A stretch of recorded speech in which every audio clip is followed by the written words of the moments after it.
Hola, hola, buenas tardes. Bienvenidos al capítulo número 10 de el programa, el proyecto educativo, el programa de entrevistas llamado Educar y Liberar. Hoy día exclusivamente tenemos un horario distinto. Hoy día acá en Chile por lo menos es feriado y tenemos una invitada internacional. Por eso también la hora del capítulo de hoy, que generalmente son entre las 8 y 9 de la noche, ahora va a ser a las 4 de la tarde, porque nuestra invitada está allá en España. Y en España van a ser las 10 de la noche. Entonces tuvimos que hacer el live a esta hora, a las 4 de la tarde, nos quedan 2 minutos ya, a las 4 de la tarde acá en Chile. Y les cuento, nos tuvimos que conectar súper rápido, estábamos un poco atrasados, así que después vamos a ir nombrando los patrocinadores de hoy día, que son cuatro también, los mismos que nos han acompañado desde el principio. Pero les voy a presentar principalmente a nuestra invitada, primero que todo, que se llama Andy Enríquez. Andy tiene un Instagram que se llama @andy.enriquez.i, que la pueden encontrar en esa dirección. Ella es licenciada en Biología Celular y Fisiología de la Universidad de Toulouse. También es magíster o máster en Biología y Salud con tesis en Ingeniería Genética de la misma Universidad de Toulouse.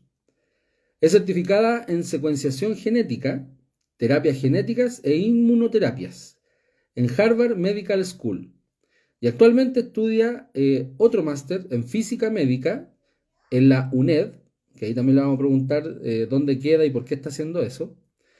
Y también en ingeniería en tejidos en la Universidad de Grenoble.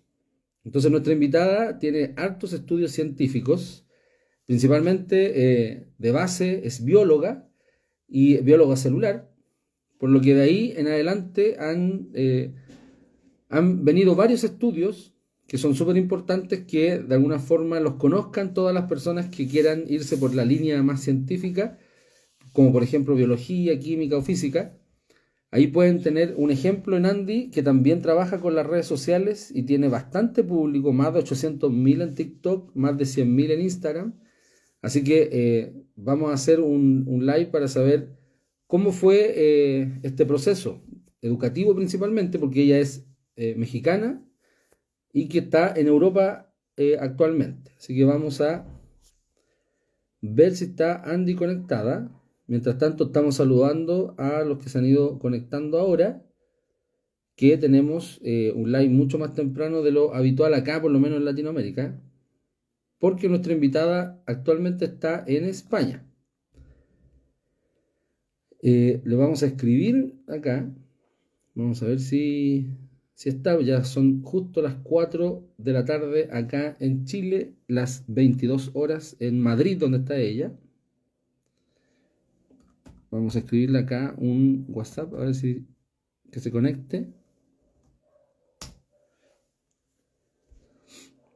Saludos, saludos. Ahí habían unos saludos anteriormente que no alcancé a saludar. Deben ser alumnos que están descansando, me imagino. Acá es feriado. Ya, vamos a buscar. Dice que está. No, no está.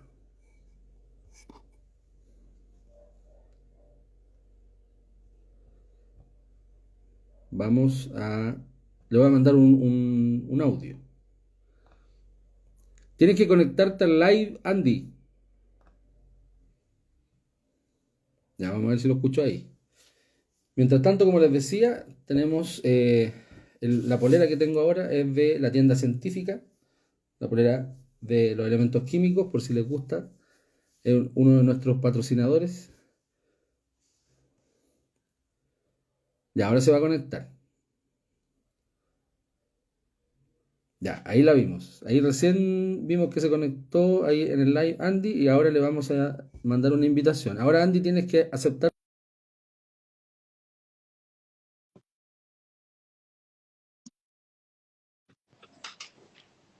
Ahí Sí. sí. Hola, ¿cómo estás? ¿Qué tal? ¿Bien tú? Bien, estaba asustado. Yo pensé que no te podías conectar. No, sí, perdón, es la primera vez que me meto a un live en Instagram y no estaba segura cómo hacerlo, pero ya está. ¿En serio? Yo pensé que ya lo había hecho. No, nunca. En Ya, TikTok sí, pero ahora en Instagram. es parecido. Ahora había que meterse a la sesión y yo poder mandarte una invitación, así que qué bueno que pudiste conectarte, ya son las 10, ¿cierto? Sí, ya. Ya es de noche por aquí. Ya es de noche allá. Bueno, hice una pequeña presentación de lo que tú me enviaste, un currículum así súper eh, simple, pero como siempre en los capítulos, este ya es el capítulo 10. En todos los capítulos empezamos, porque el objetivo es conocerte también, tu trayectoria educacional principalmente, y empezamos desde la base. De dónde naciste, de dónde eres y dónde estudiaste los primeros años de tu vida. Vale, yo nací en Monterrey, en México. Es una ciudad que está al norte de México. Y estudié, vale, empecé estudiando medicina, igual en Monterrey, hasta después que ya me fui a Canadá y a Francia, pero si quieres después hablamos sobre ¿Sí? eso. Y en Monterrey, ¿cuántos años estuviste ahí estudiando? Estudié 3 años medicina en Monterrey. 3 años. ¿Y aquí, pero antes de eso, antes de la medicina, ¿en qué estudiaste en una escuela? ¿Qué escuela fue? Estuve en un montón de escuelas. ¿Y por qué? Eh, Cada una tiene su historia, pero nunca estuve más de 2 años en el mismo colegio, en la misma escuela. O sea, por motivos de falta de dinero de mis padres o que nos ofrecían beca en otro colegio o algo así, me estuvieron cambiando todo el tiempo de escuela. Ah, ya, o sea, fuiste en varios lados, tu parte educacional no fue en una sola escuela. No. Eso, entonces, ¿qué te produce el tema, esa trayectoria con los profesoras, los profesores a esa edad? ¿Cómo fue esa experiencia de cambiarte de tantas veces de escuela? Pues era un poco triste porque a veces le tomaba cariño a cierto profesor y luego no lo volví a ver nunca porque ya no iba al mismo colegio, a la misma escuela. Y también con los amigos era un poco difícil cada 2 años volver a ser amigos cada vez. Pero al final terminé conociendo un montón de gente, así que no está tan mal.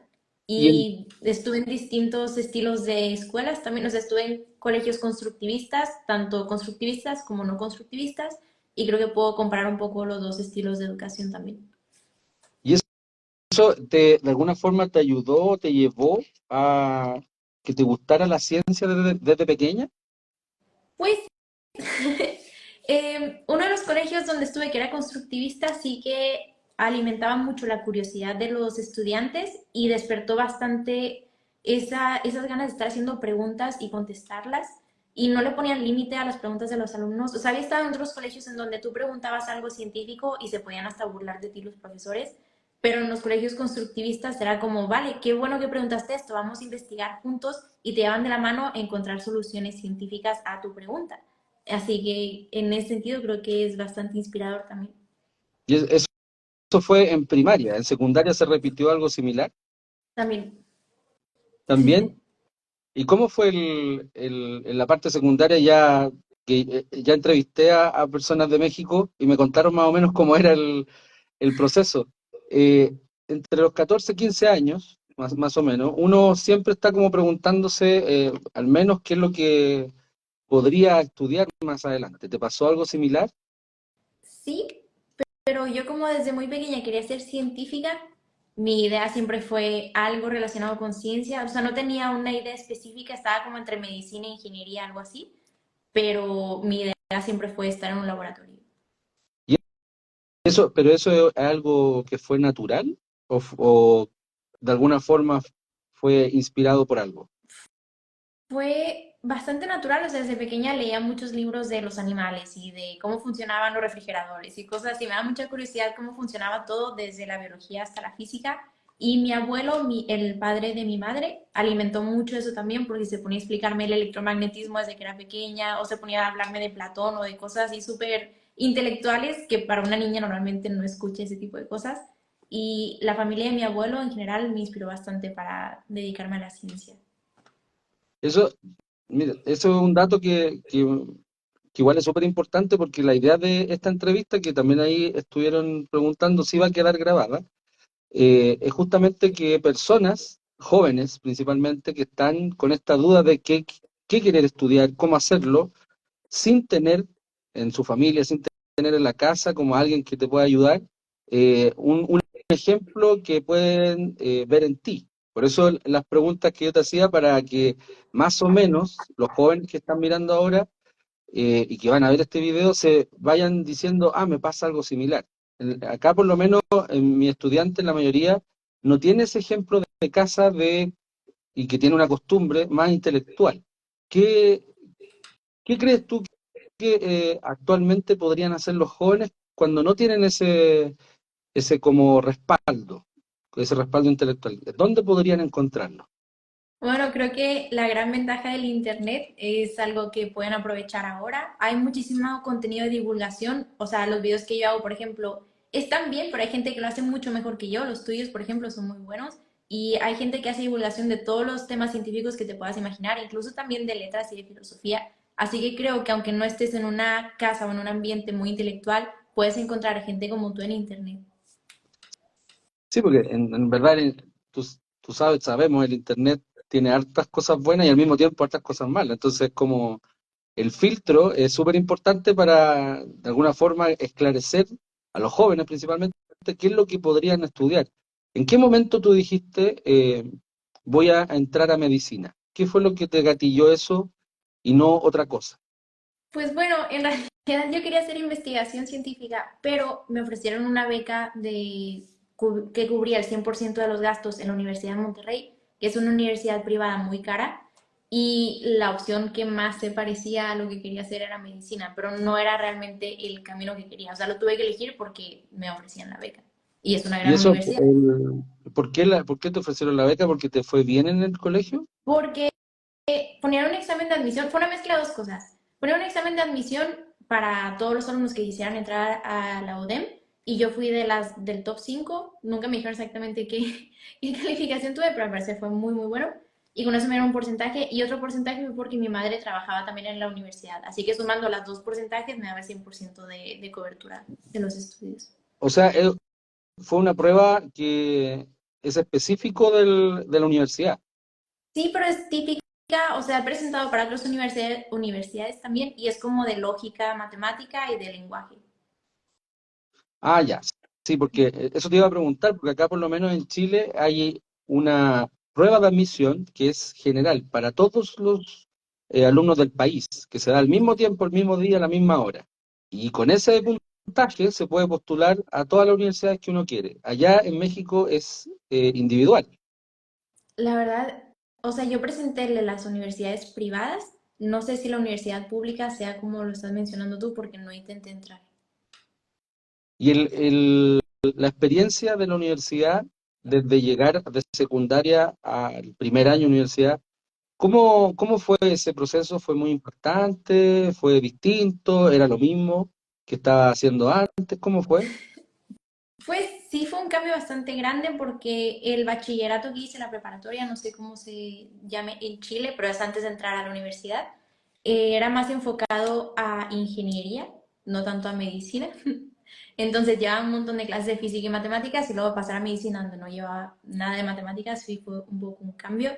Pero también cuando ya empiezas a estudiar la carrera y en teoría es algo que te gusta mucho, disfrutas mucho más las clases que cuando estás en preparatoria, bachillerato o como le digan en tu país, en donde llevas clases que tal vez no te interesan tanto como cívica o cosas así. Bueno, a mí no me interesaba la cívica, pero habrá gente que sí, supongo.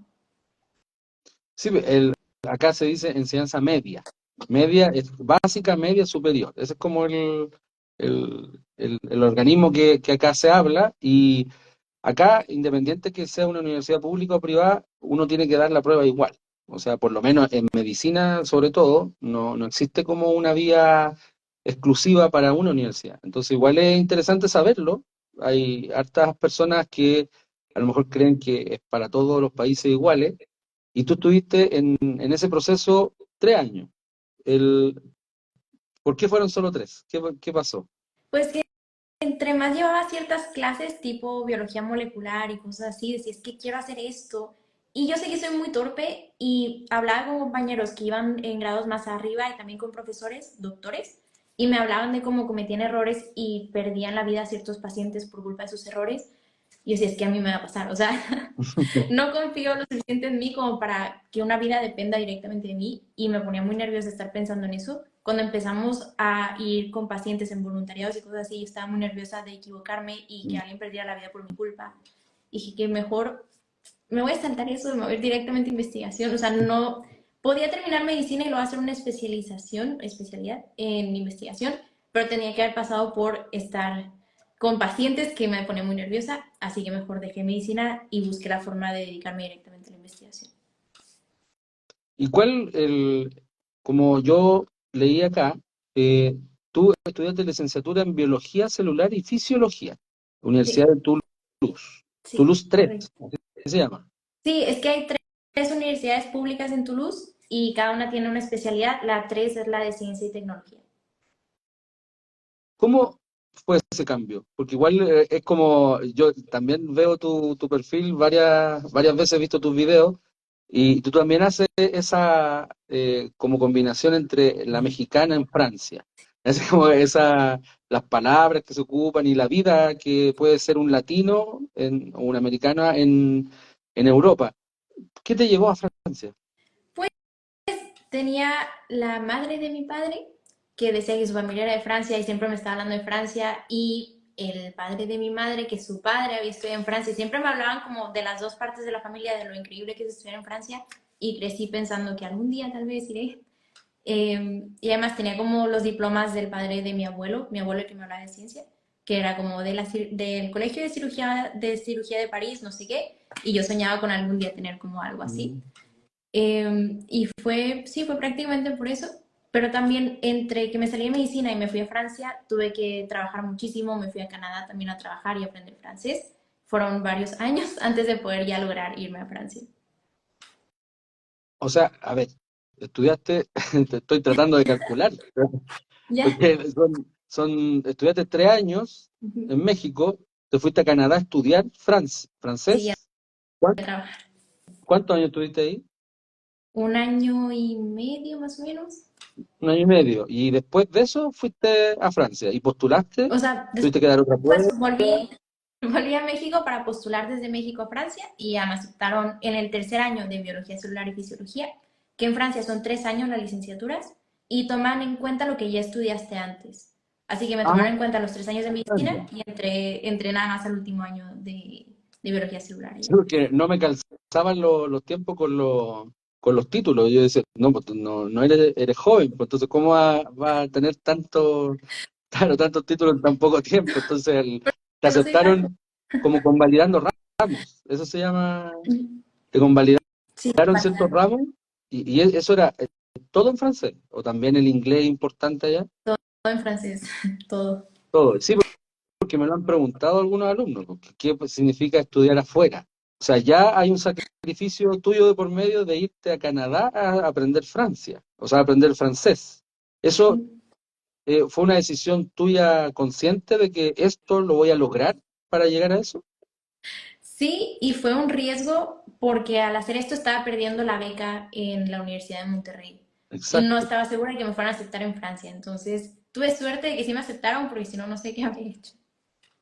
Pero igual fue por mérito también, me imagino, pues no es que sea todo, no puede ser solo suerte, tú te esforzaste para eso. Fue una mezcla, creo. Pero ahí Sí, está. ahí. El, y eso, al estudiar biología celular y fisiología, tú inmediatamente decidiste en el proceso seguir con el estudio de ingeniería genética. ¿Dónde conociste eso específicamente? Pues que en Francia, como ahí la carrera es de 3 años, inmediatamente después inician el máster, que son 2 años, normalmente. Ah, ya, Así ya, es que una continuación. sí, era una continuación, o sea, todos mis compañeros iban a hacer lo mismo, no es como que a mí se me ocurrió hacer algo distinto. Y apliqué a varios programas diferentes y donde me aceptaron fue en este de biología y salud, con especialidad en genética humana. Y luego tú haces una tesis en colaboración con algún laboratorio y la tesis le hice en ingeniería genética. En ingeniería genética y que Ujú. yo he visto varios videos tuyos acerca de, obviamente, las preguntas que hacen acerca de superhéroes y todo lo que tiene que ver con genética, y tú Sí. tratas de responder algo en torno a lo que es la ciencia. ¿Eso te fue dando sentido cuando estudiaste el máster, que esto que estabas estudiando se podía ver en otras cosas, en película, en ciencia ficción, a futuro? Al principio no, en realidad fue gracias a las redes sociales que empezaron a hacerme preguntas y empecé realmente a cuestionar las cosas y ahora ya todo lo cuestiono. Pero cuando empecé, o sea, cuando estaba estudiando directamente no estaba pensando de, podríamos crear un unicornio Mm. o a Spider-Man o cosas así, ¿no? ¿Y en qué se basó tu estudio del máster específicamente? ¿En qué se basó? Es en biología y salud. Llevamos todo desde biología molecular, biología celular, fisiología otra vez, hormonas, técnicas para manipular animales, técnicas de secuenciación de ADN y también genética de poblaciones, evolución humana. Se enfocaba mucho en la genética de los humanos y después ya para las prácticas era mucho CRISPR y modificaciones genéticas y eso. ¿Y eso ha llegado a alguna aplicación certera o todavía sigue siendo teoría? Sí, sí. De hecho, hay varios tratamientos que se están desarrollando con estas técnicas para tratar distintas enfermedades, tanto en humanos como en animales. Y en la tesis que yo hice, personalmente, yo produje una línea de células mutadas genéticamente para poder estudiar una mutación que hay en humanos, pero estas células son de ratones. Y así poder ver cómo afectan distintos fármacos en esas células que produjimos nosotros. ¿Y eso ha permitido que sigas trabajando en eso o lo dejaste ahí? Yo personalmente no, o sea, las prácticas son de 6 meses y tú, o sea, participas en esa práctica 6 meses y después ya lo dejas, a menos que puedas seguir con un doctorado con ellos mismos, pero ese laboratorio en especial se supone que cierra en un año, así que no había tiempo para poder hacer un doctorado. Ah, ya, y por eso tú estudiaste otra cosa, te fuiste al Harvard Medical School. Sí, ¿Cómo, correcto. Me fui a cómo hiciste hacer, esa certificación? ¿La hiciste presencial, online? no, la hice online. Son certificaciones que tiene Harvard para si quieres profundizar tus conocimientos en algún tema en especial. Y con esa profundización lo utilicé también para aplicar a otro máster que es bueno, a otros dos másters que ahora estoy estudiando. Estoy estudiando un montón. Estoy haciendo un máster en física médica y un máster en ingeniería de tejidos. Ya, eso te iba a preguntar, porque también me causó como bien duda. Eh, Estás actualmente estudiando dos másteres Sí, en universidades distintas. sí. La pregunta va para allá, ¿por qué? ¿Por qué no vamos a uno?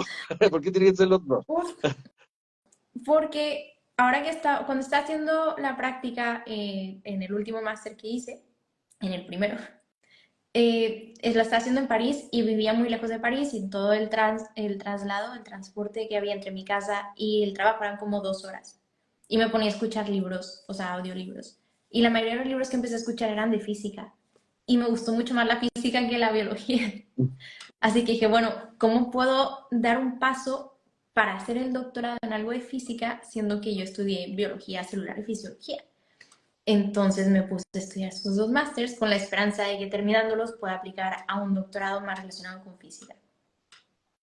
¿Y eso, cómo lo estás financiando? ¿Tú tienes que pagar eso? ¿O son becas también?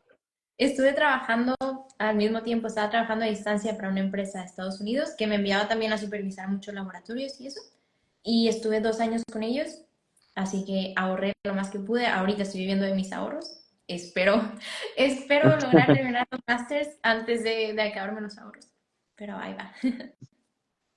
Sí, porque lamentablemente en todos lados eso hay que pagarlo, o sea, de alguna forma, si no es beca hay que pagarlo. Y son dos al mismo tiempo. ¿Cuál es la universidad? ¿UNED? La, ¿Cuál es la la UNED? UNED, la Universidad de Educación a Distancia, es una de las universidades más importantes de España, tiene bastante prestigio. Es pública, pero también cuesta. Mm. Y casi todas las clases son a distancia, pero tiene bastante reconocimiento dentro de España. ¿Y la otra universidad, Grenoble, se llama? La de Grenoble, sí, esa es pública en Francia. De hecho, Francia tiene la cosa de que puedes estudiar casi gratis. O sea, a mí me cuesta 250 euros el año del máster. No sé cuánto Ah, sea en moneda. no, es muy barato, pues es el 10% de lo que cuesta un máster acá. Acá son $3.000, Oh, $3.000, más o menos. público también. Sí, sí. Oh. Bueno, Por eso te pregunto, porque eso es súper bueno saber la experiencia. Acá en Chile se tiende a decirle a los estudiantes, a los jóvenes, que no salgan, que se queden acá, que todo se estudie aquí. Pero cuando tienen que salir, se encuentran con otra realidad. O sea, acá en Chile la educación igual es cara, todo se paga. Y uf, un magíster, hacer dos magísteres al mismo tiempo, no podría ser, no económicamente, convalidan. Claro, no podrían convalidar por plata y por tiempo.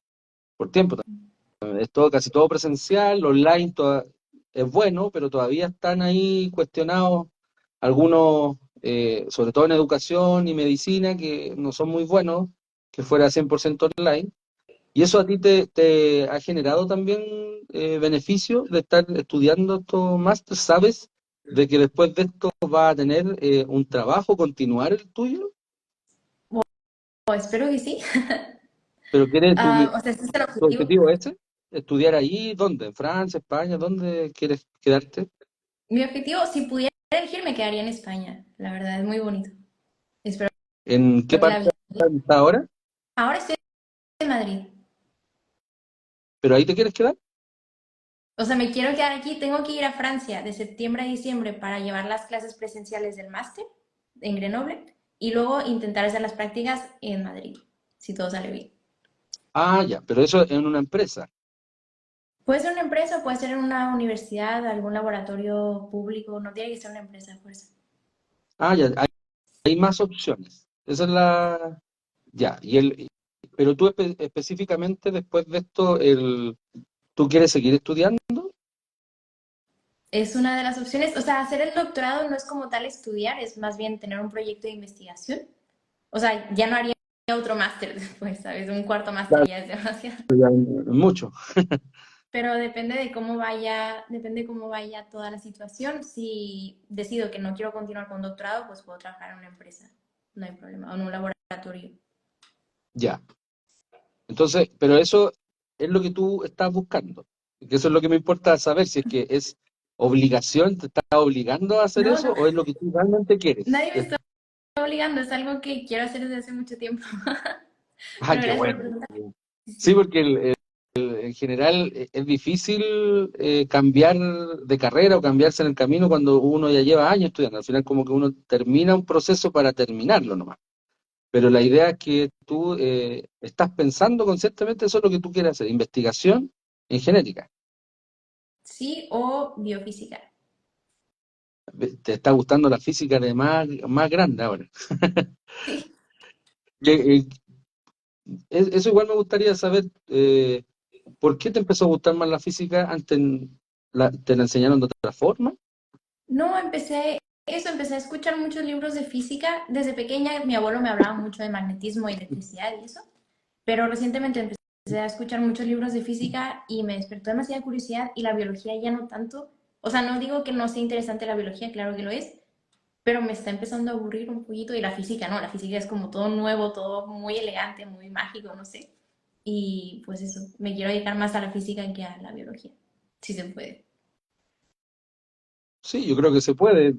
He escuchado también la versión al revés, que los que hemos estudiado física en algún momento, después nos gusta otras cosas, la biología, la química, como que es al revés. Es como el gusto que uno tiene a través de lo que también la experiencia te da. Si trabaja, estudia, no sé, son hartas cosas que van pasando en el camino. ¿Tú te imaginabas que iba a tener este proceso como cambio de ciudad, cambio de universidad, de carrera en algún momento?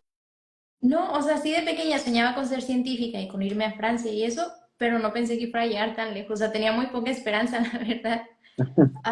Cuando yo estaba trabajando en el CNRS, que se supone que es el mejor laboratorio de investigación de Europa, dije que lo logré. O sea, digo, todavía me falta mucho, pero es como, wow, llegué a estar trabajando en este laboratorio, yo viniendo desde México, que me tuve que ir a Canadá a trabajar, a juntar dinero, a aprender francés para llegar hasta allí. Fue como, o sea, por fin. Eso, mira, yo no sé si tú lo has contado en tus redes, pero eso igual es interesante que la gente lo sepa y que los jóvenes que quieren estudiar lo sepan, que las cosas no son fáciles, primero que todo, porque uno cuando empieza con esto del celular, de la pantalla, pareciera ser como que todos los demás piensan que se le hizo fácil, es inteligente, listo, sabe todo. Pero no fue tan así, po. No, ¿Cuáles fueron no, los problemas o cuál fue el tiempo que más problemas tuviste en tu proceso? creo que cuando acababa de llegar a Francia, que no tenía tanto dinero y, o sea, estaba intentando estudiar en francés, que todavía no lo dominaba 100%. O sea, sí puede tener una conversación normal, pero hablar científicamente en francés era como muy complicado. Ah, Eso, luego el llegaba idioma a mi casa, técnico. sí, más técnico. Llegaba a mi Mm. casa a trabajar, o sea, yo pintaba mucho y vendía los cuadros y estaba completamente sola, sin mi familia, sin nadie, no conocía a nadie tampoco. Y además, a veces los franceses pueden ser muy crueles. Entonces, llegar de la universidad donde te insultaron o en la calle que te intentaron robar o lo que sea, a estar sola en tu casa sin nada que comer, ¿sabes? A ponerte a trabajar porque tienes que vender cuadros para poder pagar el alquiler, fue como un punto un poco bajo, pero después fue para arriba y todo está bien. Pero es que es súper importante saber ese proceso, que tú igual viviste un proceso distinto que yo ni siquiera me había imaginado que tú pintabas y vendías cuadros, imagínate. Pues, Por eso empecé a hacer eso, videos. fuiste a la capital del mundo del arte a vender cuadros, ¿cómo es? Ya, Ya venías pintando de antes. sí, sí, desde más pequeña ya había empezado a vender dibujos y pinturas. Con ese dinero también me había ido a Canadá la primera vez. Pero por eso empecé a hacer videos, precisamente para vender las pinturas. Y después ya fue evolucionando a lo que es ahora. Ah, eso también te iba a preguntar, ¿en qué momento empezó esto de las redes sociales? Ese fue el principio, el tema de las pinturas primero. Sí. ¿Y en qué Empecé, año fue eso? 2020 fue cuando empezó la pandemia. Yo estaba en Francia y Ah, el peso mexicano se devaluó bastante. O sea, pasó de que me lo tomaran en el banco en 20 pesos el euro a que me lo tomaran en 28. Que o sea, fui casi un 30% más pobre uh, de un día. Y me entró esa necesidad por empezar a vender más cuadros y nadie quería comprar cuadros porque no era una prioridad en la pandemia, obviamente. Así que empecé a subir videos de mis pinturas a TikTok y no se hacían virales para nada hasta que empecé a subir videos de humor y se hicieron súper virales y empecé a subir como uno de pintura, uno de humor, así como a ver si trae clientes y trajo muchísimos clientes. La verdad es que sobreviví gracias a TikTok. O sea, gracias a todos los clientes que me trajo esa red social. sí, de hecho tiene altos seguidores ahí en TikTok, es como la plataforma más fuerte que tiene de seguidores pero eso también te obliga a seguir, me imagino yo, si vendo un cuadro, después tengo que vender otro, y es tiempo que tengo que pintar y estudiar. ¿En qué momento dormías? Ese era el problema, no dormía.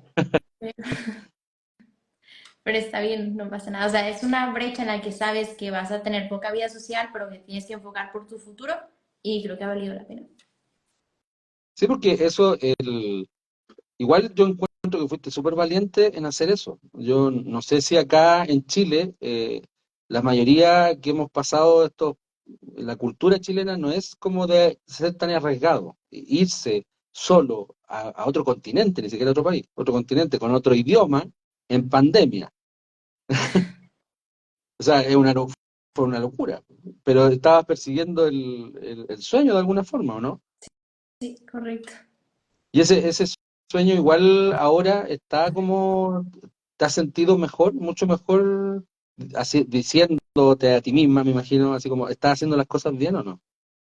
Sí, sí, o sea, cuando analizo todo por lo que he pasado y dónde estoy, digo que bueno, no estuvo mal. O sea, al final creo que la vida que he tenido ha sido muy de aventura, pero es una aventura siguiendo un sueño que en ciertas partes sí lo he cumplido. Y en términos académicos, eh, en la parte de la universidad, porque esto también se lo pregunto yo, la mayoría de los capítulos que tengo son con mujeres profesionales, porque justamente me interesa saber el, como la vivencia de ustedes. Yo no la viví, obviamente yo soy hombre, no tengo la misma vivencia que ustedes, y aquí en Chile son bastante crueles en algunas carreras. Todavía está este sesgo de que hay carreras para hombres, para mujeres, que cuando uno llega a la academia, el ser hombre y mujer pesa en algunos lados. ¿Cómo fue tu experiencia con eso de ser mujer en ciencia? ¿Tuviste algún problema, algún acoso o algún tipo de denostación porque quieres ser científica? En Europa no, en México sí. Ah, Creo que depende mucho ya. del país y la cultura en la que estás. El, o sea, en Latinoamérica o la parte de Hispanoamérica, sí.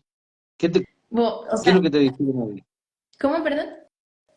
¿Cuál fue tu experiencia ahí, la experiencia mala? O sea, me pasó, por ejemplo, ir a alguna conferencia o lo que sea y que la gente piense que soy edecán, o sea, estas mujeres a las que le pagas para que esté ahí promocionando cosas. No sé si se dice igual en Chile, no sé si sea la palabra correcta, edecán, pero bueno, No, no, no la bueno, conocemos. Yo no conozco esa palabra. en México es como una mujer bonita, un tipo de modelo a la que le pagas para que esté promocionando cosas, Ah, pero tampoco es muy promotora. bien visto. Se dice Sí, promotora. pero no es muy bien visto ser eso. Mm. No sé si me explico, ¿no? Es una, otra vez iba a dar una conferencia yo en México y antes de salir al escenario un doctor vino y me dijo como, mira, qué raro que una mujer sea tan inteligente porque las mujeres tienen el cerebro más pequeño que los hombres. Y ya, fue como 2 segundos antes de salir a hablar y ya no supe qué decir. Y dije, bueno, Y me eso olvido de esto y me enfoco. fue un ¿Cómo? profesor, un médico. Sí, un médico. O sea, no era profesor mío, él iba a dar también una conferencia, creo, no sé. Pero fue como un comentario random que llegó ahí. Y bueno, O no sea, sé. un médico está diciendo que el cerebro de la mujer es más chico y por eso son menos inteligentes. ¿Dónde En lo estudió que ese médico? ¿Y en Francia qué pasó? ¿En Europa no te pasó lo mismo? ¿Qué- no, hubo una vez. ¿Cómo? Porque uno también se imagina que en Europa, a lo mejor por el hecho del lenguaje, también te pueden tratar distinto. Ya vienes de Sí. eres Latam o eres de América y te tratan diferente, ¿no? Sí, por el lenguaje y por ser mexicana, sí me trataron diferente, pero no por ser mujer. Ah, ya, o sea, en Europa están un poquito más evolucionados en ese aspecto. Sí. Sí, porque acá, Al menos basada en mi experiencia personal. sí, eso es bueno saberlo, porque acá, por lo menos en Chile, se ven noticias de todos lados del mundo, de España, de Francia, de Italia, que en todos lados está, de alguna forma siempre ha habido discriminación. Pero dependiendo también del país, como dices tú, pues acá por lo menos se repite eso aún en la ciencia. ¿Tú has conocido a muchas mujeres científicas o no tantas? En Francia y en España sí, muchísimas. En México no. Digo, tal vez En México no. es mi suerte, ¿sabes? Pero en el laboratorio este de Francia, que se supone que es el mejor del mundo y todo esto, del mejor de Europa, no del mundo, la mayoría de mis compañeros eran mujeres. Había como 2 o 3 hombres de 15 que estábamos en el laboratorio. Y eso, mira, eso no lo había escuchado. Debe haber sido por qué la especialidad será más atractiva. No sé, no sé por qué. O sea, era cuando estaba haciendo la tesis en ingeniería genética. Sí, porque por lo menos la experiencia que yo tengo, obviamente en física hay muchas menos mujeres, y yo trato de que mis estudiantes de secundaria traten de elegir también física. Acá en Chile se dividen mucho, cuando tienen entre 17 y 18 años, son los últimos 2 años de secundaria, se dividen como en este grupito son los que van a estudiar humanismo, estos son los artísticos, los matemáticos, los biólogos. Y en general la física y la matemática no es muy atraída por las mujeres, casi siempre hay más hombres. Y en cambio en biología al revés. ¿Eso tiene alguna respuesta según tú o no? ¿O viene de otra cosa? Honestamente no sé. No sé si tiene que ver con cómo educan a los niños y a las niñas o si sea algo más bien biológico de distintos intereses que tienen dependiendo del género. No sé, la verdad es que no lo he estudiado como para tener una opinión. Te lo preguntaba como genetista. Ya, pero no lo he estudiado, si no te diría. Y eso, en general, uno siempre escucha, los estudios, es que los genes, ¿están así o no? La verdad que yo no sé si asegurar que los genes tienen la culpa de todo o no. Hay un libro muy interesante que se llama Nature via Nurture o Nurture via Nature, no me acuerdo, o sea, como naturaleza vía el entorno. Resulta que es algo así como 50% entre tu genética y el entorno. Y, o sea, tú puedes tener, por ejemplo, los genes que te predisponen para ser alcohólico, pero si nunca consumiste alcohol, no se va a desarrollar esa Ah, dependencia, ¿me explico? ya.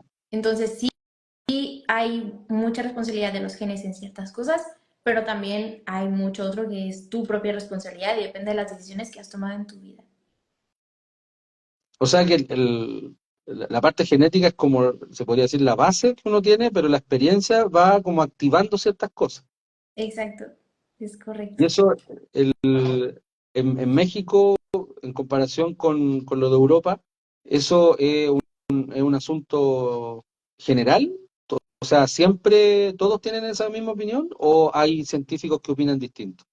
Honestamente no lo sé, no es algo que he discutido con otros genetistas ni en Francia ni en México, no sé de cuántas personas tienen esta opinión. El libro este, creo que el autor se llama Matt Riley, no me acuerdo si es de Estados Unidos o de Inglaterra, sé que es nativamente inglés, o sea, habla nativamente inglés, pero no sé de qué país sea, pero no he comparado esa opinión con otras personas. Ah, ya, mira. Ya, ahí vamos a anotar esa pregunta por si acaso, para más adelante saberla, porque yo he visto varios videos también de eso, de que los genes, según la genética de la persona, pero no sé si siempre va a ser así, si siempre es verdad. De hecho, cuando uno dice está estudiando ingeniería genética, qué pueden descubrir más de lo que ya hay en genética? Muchísimo. Se conocen muy pocos genes de todo el genoma humano, se conocen muy pocos genes que codifican para algo que sepamos que sea importante. Y hay genes que sabemos que codifican para cosas, pero no sabemos exactamente para qué o qué función tiene la proteína que codifica ese gen. Y también hay muchas opciones de tratamientos que se están descubriendo poco a poco. Así que creo que es un campo que todavía está en pañales y falta mucho por descubrir todavía. Ah, ve, o sea, es todo lo contrario de lo que uno puede pensar. Como cuando a mí me preguntan, oye, ¿qué más van a descubrir del universo si ya está todo descubierto? No, no es así tampoco. O sea, la parte genética es lo mismo. ¿Y qué es lo que, según tú, cuál es el desafío más grande que se quiere lograr en ingeniería genética o cómo lo ves tú? ¿Qué es lo que buscan principalmente estas investigaciones? ¿Hacia dónde se apunta ahora? O sea, el objetivo principal y lo que más se financia es para encontrar curas o encontrar tratamientos para distintas enfermedades, sobre todo el cáncer. El cáncer es algo que se investiga bastante. Mm. Es como el objetivo principal de la investigación. También hay otros objetivos como simplemente entender mejor el cuerpo, entender mejor la naturaleza o los animales o lo que sea, pero como el objetivo principal que más se financia es ese. ¿Y tú cómo piensas relacionar eso con la física? Porque existe biofísica, biomedicina. Acá en Chile creo que está la carrera de biomedicina como con tecnología, una mezcla así como entre computador y medicina. Está la tecnología médica. ¿Tú quieres irte por ese lado? ¿Quieres mezclarlo según lo que tú has estudiado o quieres hacer otra cosa? Es que hay una técnica que a mí me llama mucho la atención que se llama optogenética y es activar e inactivar ciertas corrientes de electricidad en células con luz. Y en ese campo me gustaría especializarme, que está mezclando la física y la biología. Ya, ahí estoy tratando de imaginarme cómo se activa una célula con luz. Pues, ¿O la luz produce la electricidad? ¿Cómo? es que, o sea, imagínate nuestras células como una esfera e interactúan con el ambiente a través de canales que se abren y se cierran y dejan pasar iones con distintas cargas, ¿vale? ¿Ya? Se ha encontrado en algas que tienen esos canales que se abren y se cierran que son sensibles a la luz. Así que tú puedes darle directamente luz a esos canales y Mm. puedes controlar que la célula se active o se inactive con estas canales, con estas corrientes eléctricas. No sé si me estoy explicando, ¿no? Sí. ¿Y esas luces de dónde salen? Actualmente tienes que poner un LED directamente en esa célula y se está usando, por ejemplo, para personas que son ciegas o para ciertas personas que han tenido accidentes de la columna, donde ya hay una desconexión neuronal, para volver a activar esas neuronas o pues sí, esas vías neuronales. Mira, interesante, no sabía que podía haber un estudio de esa forma. O sea, ahí se relaciona la física con biología y también tiene que ver con, tú dijiste las células y algunas proteínas también, ¿o no? Sí, los canales al final, que son estos que se abren y cierran para dejar entrar y salir las moléculas con distintas cargas, esos canales son proteínas y se codifican por un gen. Así que tiene que ver, o sea, tienes que meter el gen que codifique esos canales que son proteínas y luego ponerle la luz para que se abren o se cierren.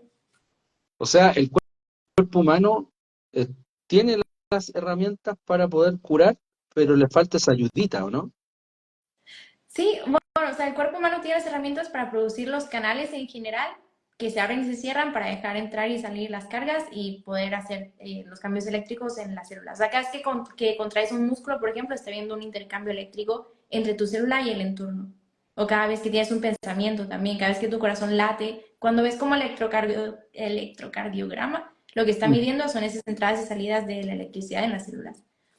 Y pues eso ya lo tiene el ser humano. Simplemente lo que se está haciendo con la optogenética es que puedes poner esos canales que son sensibles a la luz y luego ponerle luz directamente para activarlo o inactivarlo. Mira qué No sé si me interesante. explico. Sí, no, es que está interesante porque yo siempre me imagino las cosas cuando me las explican, como yo se lo explicaría a un adolescente, a un niño. Por eso es como entretenido darse cuenta de que todavía faltan tecnología, me imagino también, tecnología para ayudar a esto, porque esto es súper chiquitito.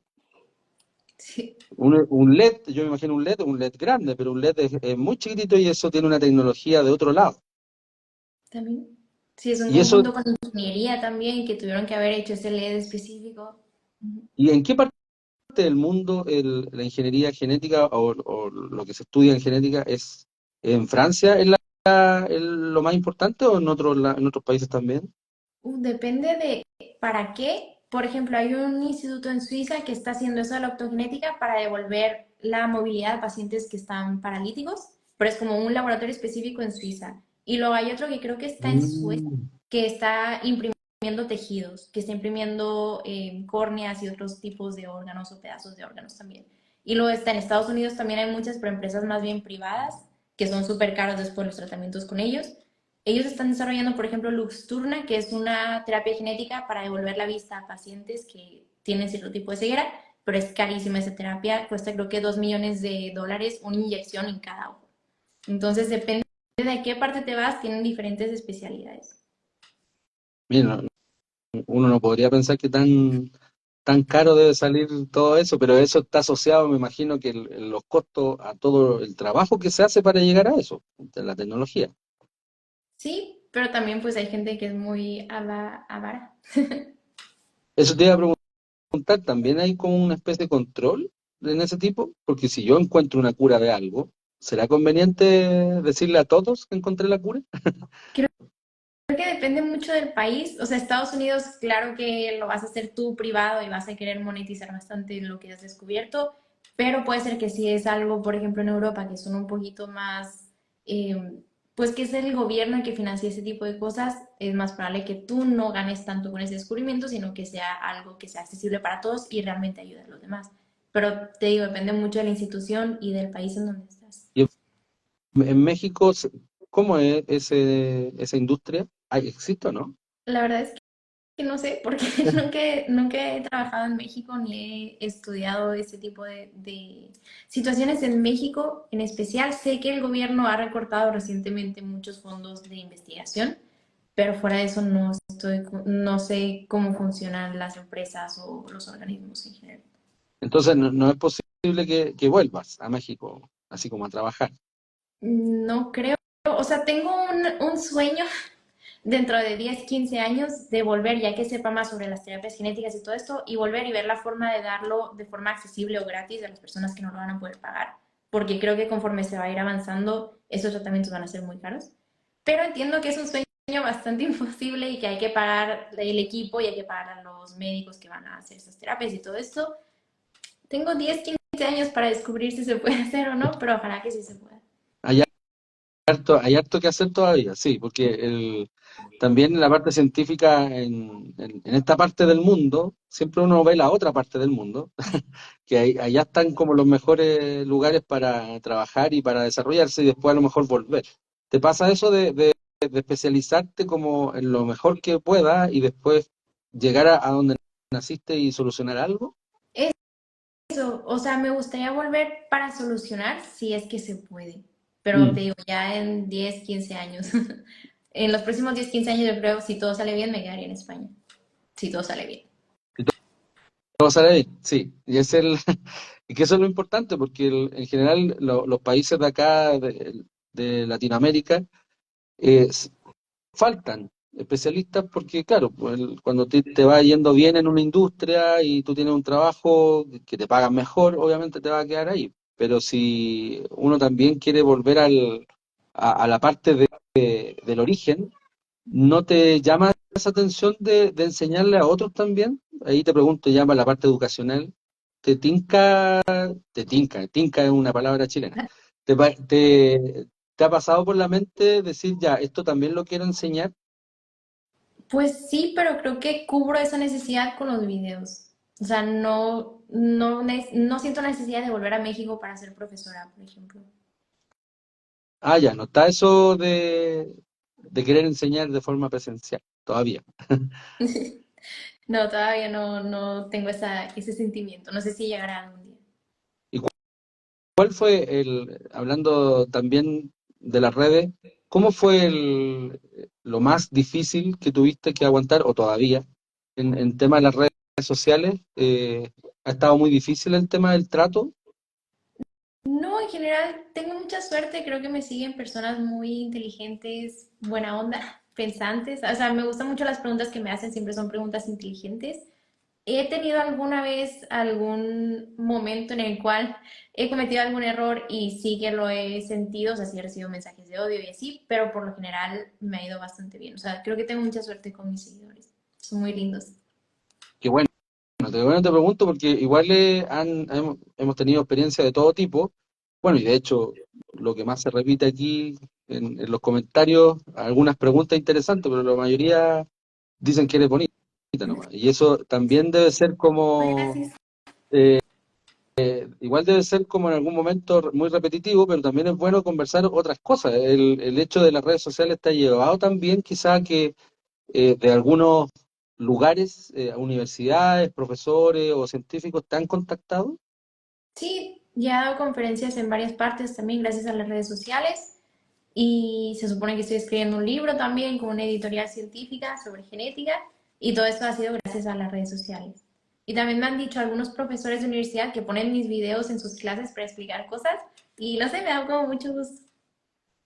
Eso es entretenido porque en verdad lo que yo creo que tú estás haciendo es llevar la parte difícil, lo difícil, la ciencia, a explicarlo de mejor forma, algo más fácil. Eso para los profesores de universidad es muy difícil hacerlo, porque están acostumbrados a eh, enseñarle a personas que quieren aprender y que están en una carrera, pero enseñarle a todo el mundo es difícil. No es tan fácil. Y ese libro es un spoiler. Ese libro va a venir pronto. Pues espero que sí, se supone que saldrá el siguiente año, como en abril por ahí, si todo sale bien, que no Y sé. todo sale bien. ¿Cómo está eso de escribir? ¿Cómo te viene bien eso porque escribir un libro es una cosa, escribir cosas de uno es otra, pero un formato de libro de lectura, ¿tuviste que aprenderlo? ¿Estás aprendiendo todavía? Pues que leo mucho y he visto, o sea, mi madre tiene como el sueño de ser escritora y siempre me envía como videos de cómo escribir y cosas así, que a ella le gusta mucho. Y pues sí, o sea, no me parece algo tan complicado. También lo estoy escribiendo muy al estilo de mis videos, o sea, más o menos lo mismo que digo en los guiones lo estoy pasando para el libro. Así que creo que no es un cambio tan grande. Entonces, vamos a esperar un libro relacionado con lo que superhéroes, por ejemplo. Ese es otro libro que voy a hacer después. Ah, ya, otra idea, ya. Ese tiene Porque más yo, que ver con unicornios y sirenas y esas ¿dónde lo cosas. tengo? Mira, no lo tengo aquí, lo tenía cerca, pero tengo un libro que hay física de los superhéroes. Ah, Eso es claro, de lo, James Catalios. sí, Sí, lo he ese. Y hay visto. otro más, un argentino que también lo escribió. Pero no he visto libros de biología y superhéroes. Por lo menos en español no lo he visto. Próximamente, próximamente. Ya, bien. Qué bueno Pues sí, saberlo porque la divulgación es súper importante para en general para las masas. Las masas de personas igual deberían tener una base científica eh, básica, ¿crees tú? ¿Está bien esto de la divulgación en las redes? ¿Te ayuda a eso? Sí, bastante. También me doy cuenta muchas veces, o sea, fui a un podcast en especial en donde hablé de clonación, que la clonación lleva haciéndose en vertebrados más de 50 años, y o sea, la oveja Dolly fue uno de esos casos de éxito de la clonación, y actualmente se clonan muchísimos animales y es bastante común.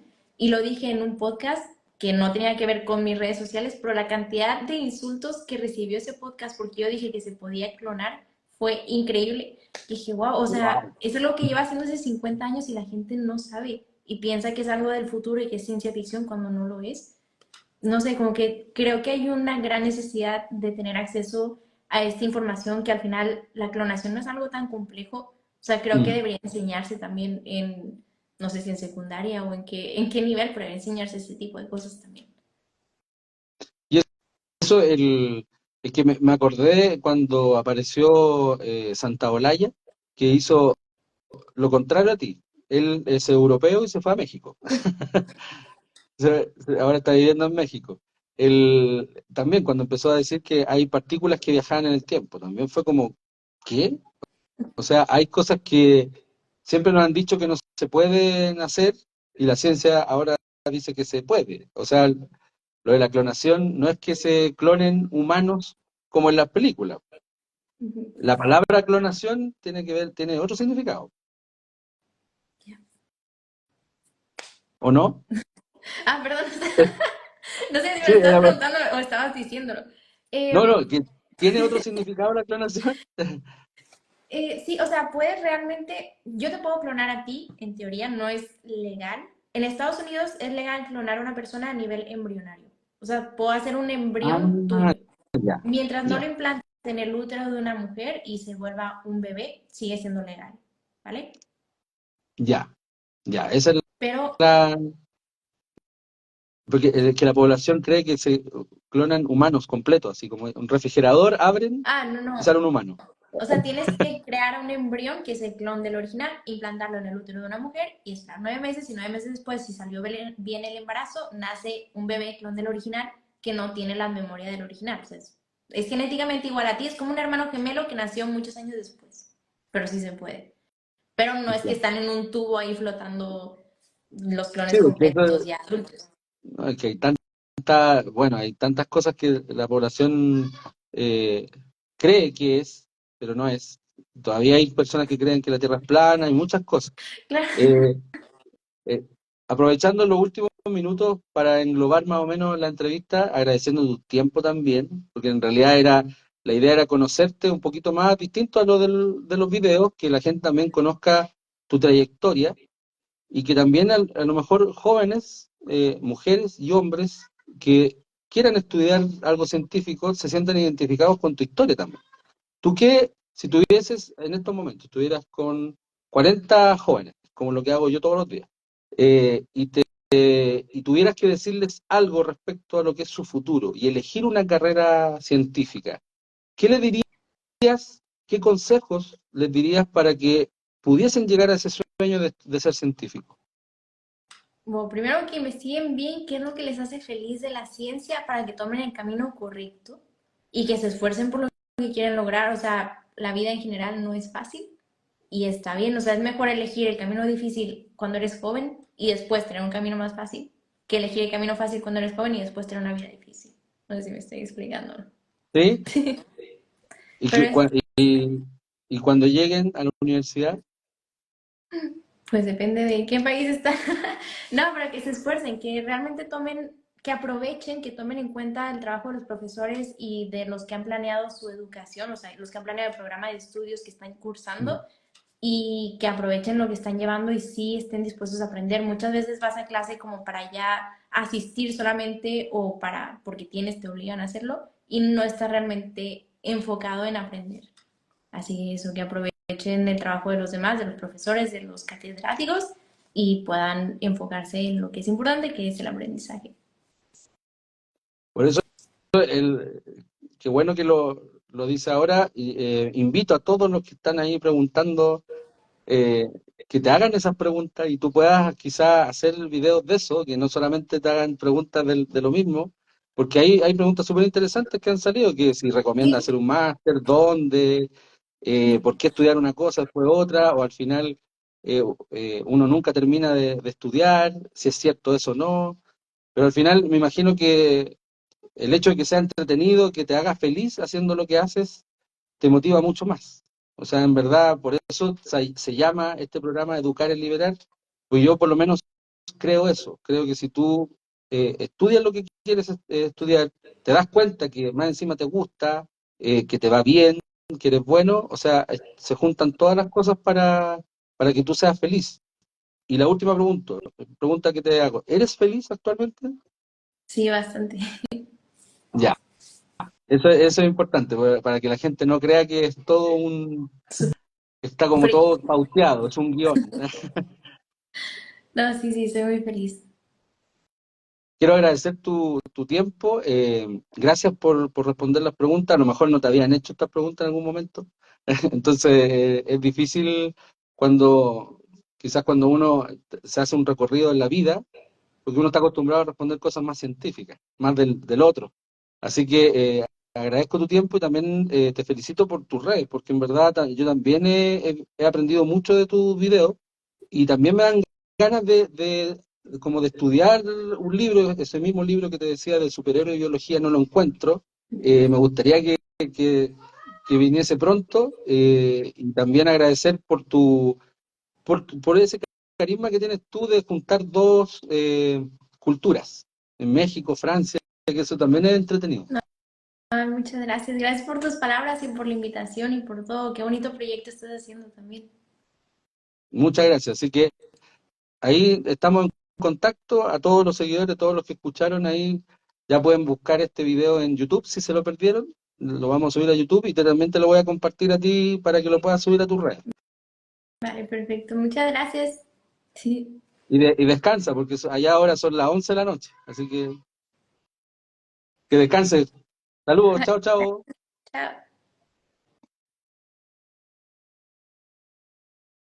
Bueno, muchas gracias por conectarse a todos. Acá en Chile ya son las 5 de la tarde. Allá Andy estaba de 10 a 11 de la noche. Espero que les haya gustado y nos vemos en el próximo capítulo la otra semana que vamos a estar con una escritora chilena. Vamos a cambiar de rubro de la ciencia a la escritura, pero también vamos a hablar de escritura científica. Así que muchas gracias a todos los que se conectaron y nos vemos la otra semana. Recuerden, educar es liberar. Saludos a todos.